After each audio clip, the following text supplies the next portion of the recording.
Welcome to the coffee shop and what's brewing in teaching and learning. My name is Jody Robeson, and I am an academic strategist with the Association of College and University Educators, otherwise known as ACUE. Good morning, everyone. My name is Damaris Alvarez. I'm a full-time faculty member at Miami-Dade College, teaching both fashion and business.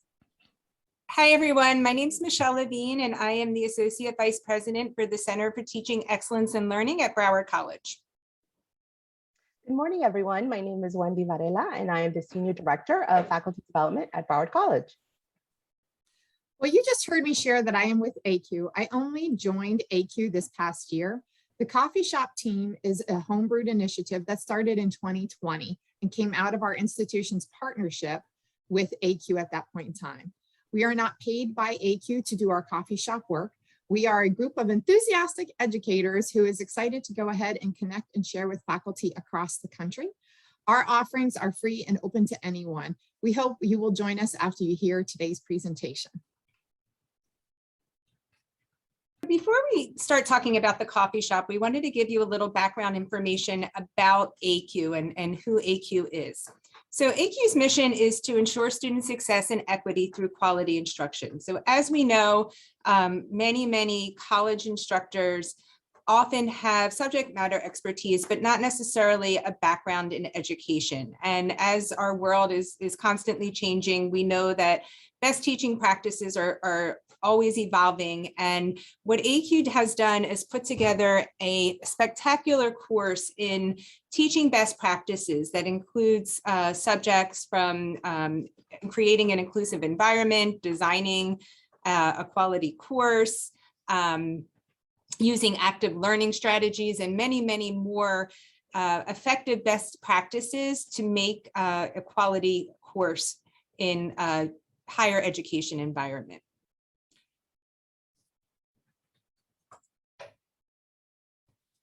So I'm going to tell you a little bit about our experience of ACUE at Broward College. We entered into our relationship with ACUE in 2017. And at that time, we had done a pilot group, and it was very successful. So we decided to go into a 5-year partnership with ACUE, which has now evolved into an even longer commitment because we've seen such great impact from the course. So the qualitative feedback has just been extraordinary from our faculty. So, I myself am a completer of the ACUE course, and I can't even begin to tell you how it has changed me as an instructor, learning best practices and ways to engage my students in, and I do have an education background, but could never have possibly have replicated the work that is done in ACUE. The strategies that I've learned have changed me forever as an instructor, and I've just seen amazing results with my students. And then across the board throughout the college, we have received just amazing feedback from our instructors about how ACUE has improved them as instructors. And the qualitative feedback has actually been backed up by actual data. So we've seen actual improvements in our in closing our equity gap. So we have actually been able to close the gap between Pell eligible and non-Pell eligible students at the college. We participated in a efficacy study that ACUE completed in 2018, where we showed the impact on over 89,000 students. And since then, the partnerships with ACUE have just grown throughout the country, and we're seeing these impacts across the nation. As I mentioned earlier, in 2020, each of our institutions had a partnership with ACUE, and it was the common theme that united us. At that point in time, I was with Indian River State College, and we had just completed our second full course focused on face-to-face instructional practices when the pandemic hit. I think it is safe to say it was a challenge for all of us at varying levels to adjust.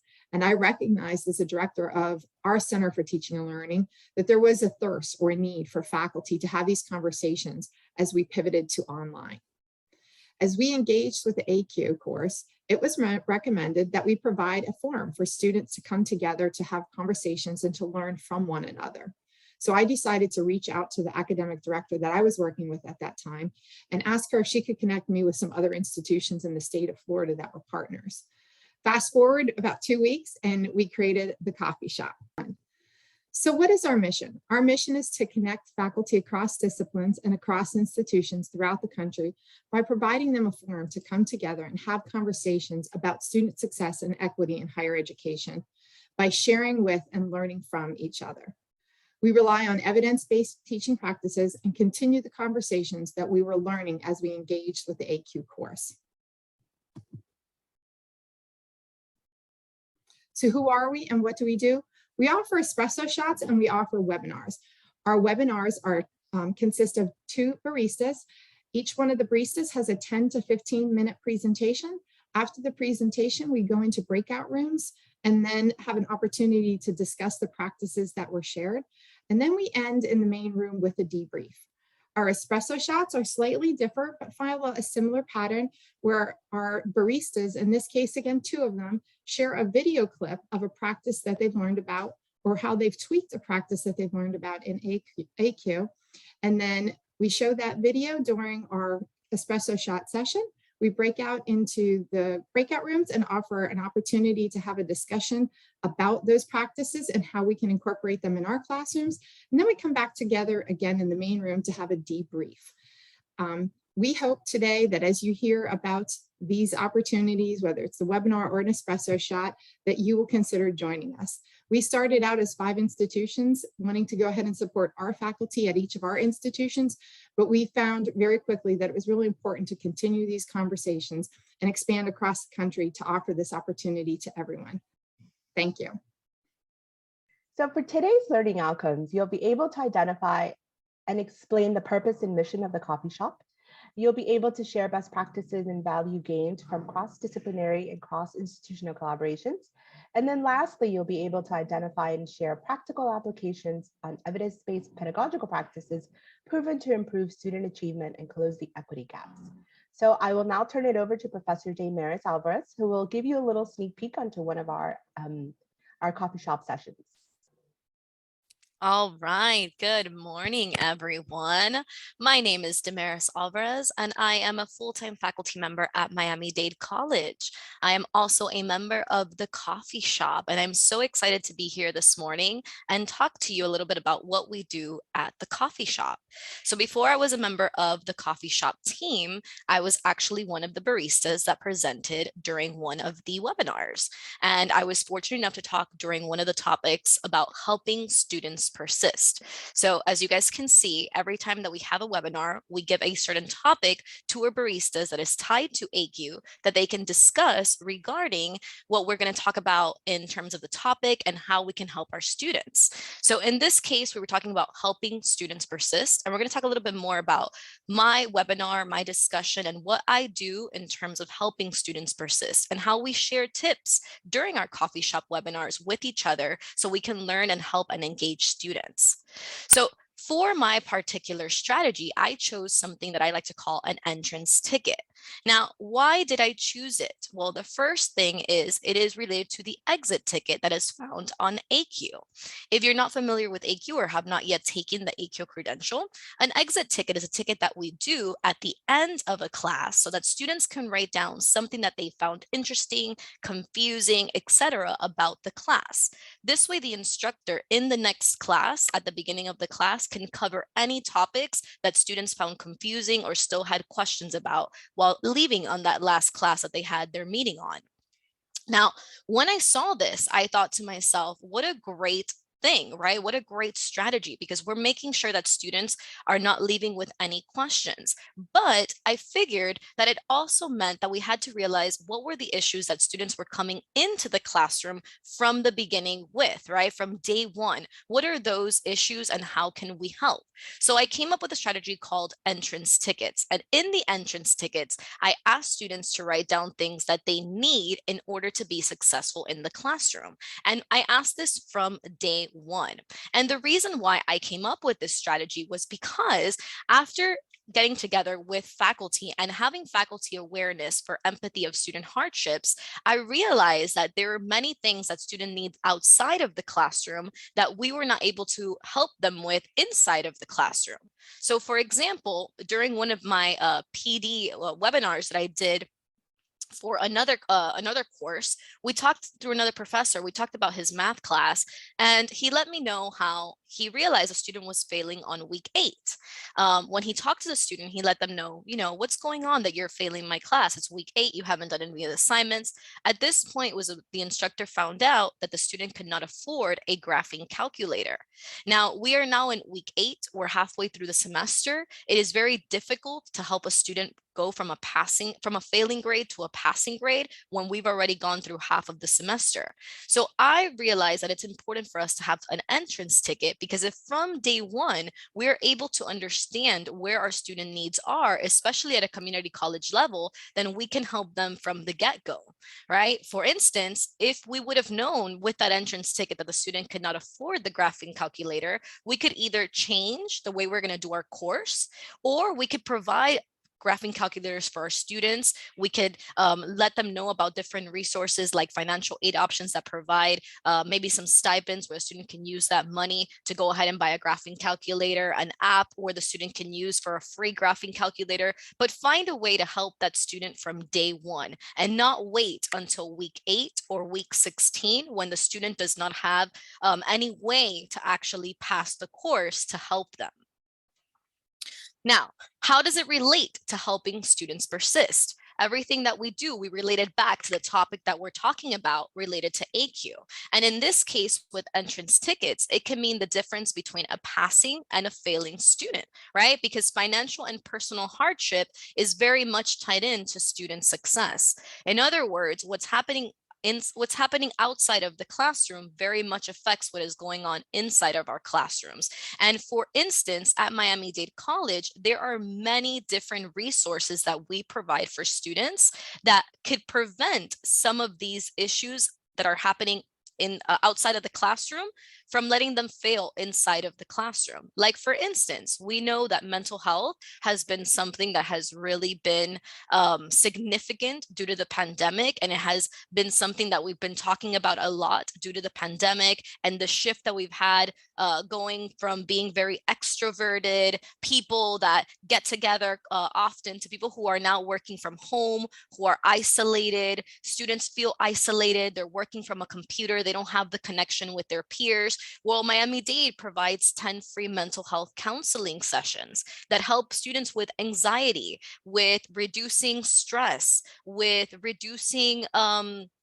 any kind of mental health situations that they might be going through, right? We have a food pantry. So if a student cannot afford a book, or the difference between purchasing that book means that they cannot afford food, they can also go to the food pantry and get free non-perishable food items, including things like gift cards that they can then use in grocery stores, for instance. So there are so many different resources that are available at our schools, at our campuses, that we are not aware of, but also our students are not aware of. And if we're able to connect students with those resources, it's going to mean the difference between a failing student and a passing student. Because if a student cannot come to class prepared because they can't afford the graphing calculator, but now you've given them another option, or you provided them a resource for mental health and they're struggling with anxiety, now that's going to be something that they're not worried with, they're not stressed about, and they could be more successful in the classroom.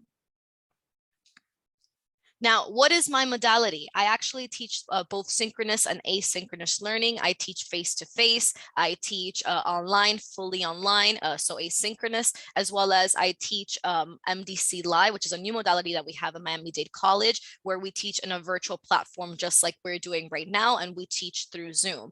And this works in any single type of modality that we use. So you can use this online, you can use this in a face-to-face classroom, you can use this as asynchronous or a synchronous class. And how can you use it, right? Well, number one, it could be used for any learner. Your learner could be anyone. This could be even used for someone who is in a bachelor's level, not just an AA or an associate's. It could be used for someone who is K through 12. This could be used for any learner. There's not necessarily a learner, but how do we create it? Well, in order to implement it, here's the ticket that I personally use. And I know a lot of you might have the question, well, you talk about the different modalities that you use it in. Online, you use it face-to-face, but how do you implement this in an online classroom, for instance? Well, I use this ticket through my LMS platform. In this case, Miami-Dade is currently using Blackboard. And I put this ticket as an assignment on Blackboard. So if you're using Canvas, for example, that's what you would do. You would set this up as an assignment, whether this is a face-to-face class or an online class, you set it up as an assignment. And the reason why is because you want it to be personal. You can make it worth 0 points. It doesn't have to be for a grade, but you don't want this to be a discussion board. You don't want this to be something other students can see. You want it to be just between you and your student so that they can feel comfortable and that they're not embarrassed to let you know what it is that they need, right? Because sometimes these personal situations can often be things that you don't feel comfortable talking about to someone that you don't know, or an instructor that is new to you that you just met. So you want to make it in an environment where they're able to share without feeling like anyone else is able to read or know what they're going through. So here's what I do. I write down, please write down 3 things that would help you to make you successful in this course. Please note that it could be anything, including things like childcare to ensure you can have someone come watch your baby while you come to class. It could be not having the means to purchase the book. Just please be honest. Do not write something unless you truly need it. And keep in mind that other students cannot see your entry ticket. This is just between you and me, right? Again, that privacy, that connection, letting them know that they could be comfortable, that there's no one else that's going to know what's going on in their home life, which can be at times very personal, but a way for you to connect with your students and for you to know exactly what it is that they need and how can you help them from day one, not waiting until week 8, not waiting until week 16. From day one, what do they need and how can we connect them with the resources that are available to us or to them at the college? Very important. So the entrance ticket is very important because what have I learned from it is that we need to make sure that we're supporting our students and that we are doing faculty development to ensure that we know the resources at our colleges and our campuses. In other words, for us at Miami-Dade College, we have something called Single Stop. That's where all of the resources for students are found. I make sure that I'm very familiar with Single Stop. I go on Single Stop as much as I can, see what the resources are, who they have to contact, who their coordinators are. And I've just become very familiar with the resources that are available to students because I've learned that most students don't know they have these resources. And I've also learned that faculty are not aware of these resources and therefore are not connecting the students to the resources. So it's very important that we are aware of what's being offered at our colleges, what are the services, what are the resources, so that we could connect students with those. And I've also linked a couple of learning materials here, or links where if you have affordable learning materials, you can actually get a certification from Affordability Counts. And if your book is worth less than $60 for a 3-credit course, then you can get the certification that you are providing affordable learning materials in the classroom. And also Lumen Learning provides you with courses of OER, which is open-ended resources, which are free resources that you can use in the classroom, that instead of having a student buy a textbook, a $200 textbook, they can buy, they could just use these OER resources for free. You provide them for them, and that way they're saving some money, and you're also making sure that your class is affordable, which is very important, especially for us that are at a community college level, right? A lot of our students don't have the means, the income, and it's very important that we're helping them with this.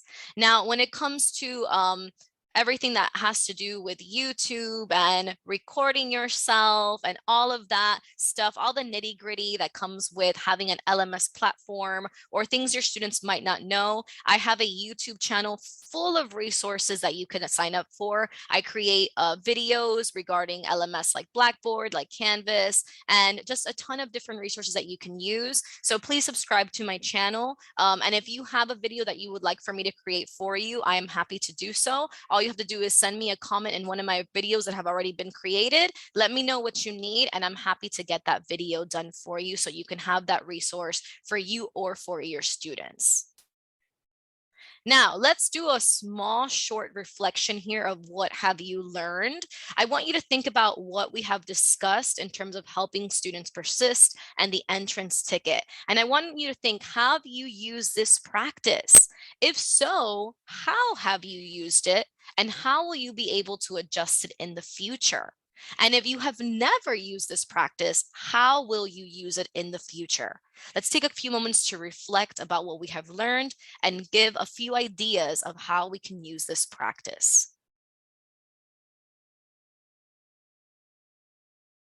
All right. And if you love this presentation and would like to keep in contact or keep in touch with us, all of our email addresses are here. You can contact us via email. We are happy to have you guys join us for the coffee shop. Remember that it is completely free to join our webinars. We would love to have you. The more, the merrier. And it is a wonderful way for us to connect faculty across the nation and really share our ideas and best practices and ways through engage students through ACUE. Thank you very much.